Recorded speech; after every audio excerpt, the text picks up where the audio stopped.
Yol polisinin saxta görüntüləri internetdə yayacağı ilə bağlı təhdid edən sürücü həbs olunub. İlk məlumata görə Bakıda Opel markalı avtomobilin sürücüsü Sərxan Məmmədov saxlanılır. Eyni anda 2 qayda pozuntusu edən sürücü barəsində protokol tərtib edilir. Sürücü DYP əməkdaşlarını şantaj etmək məqsədi ilə güya onlara pul verməsi ilə bağlı saxta video görüntü çəkərək sosial şəbəkələrdə paylaşıb. Əməkdaşla sürücü arasındakı dialoq yol polisinin yaxa kamerası ilə qeydə alınır. Şantajçı sürücü ifşa edilir.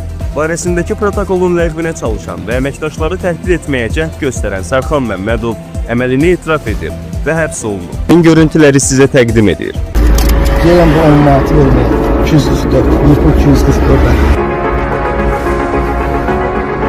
Bax, niyə elə qaydaları pozsan? Bir ora 60-dır. Gəlin sənin 81 iç sürətlə. Aypaqlığa düşürsən. 2. Qadağan siqnal. Yəni sarı işıqda hərəkət davam elətdirirsən. Nədir səbəb? Sarı işıqda? Hə. Sarı, qırmızı, qardaşım mən. İkisi də hərəkəti qadağan edir. 2 halda keçirməyə icazə verilir. 1. Xeyr. Xeyr. O 2019-un 5 mayında ləğv olunub. Ay qaqaş, götür. İstəmirəm, sağ ol. Götür, bir ay ərzində ödəyərsin. Yoxsa görüntünü göstərmək istəyirəm ki, sənə rahat ol da. Bildimdə çörək verən adamsa başa düşdümü? İstəmirəm o çörək. Get, bir ay ərzində ödəyərsin də, mən sənə nə deyirəm? Bildimdə qaqaş, o sənin şəxsi problemindir, mənə nə də pul var?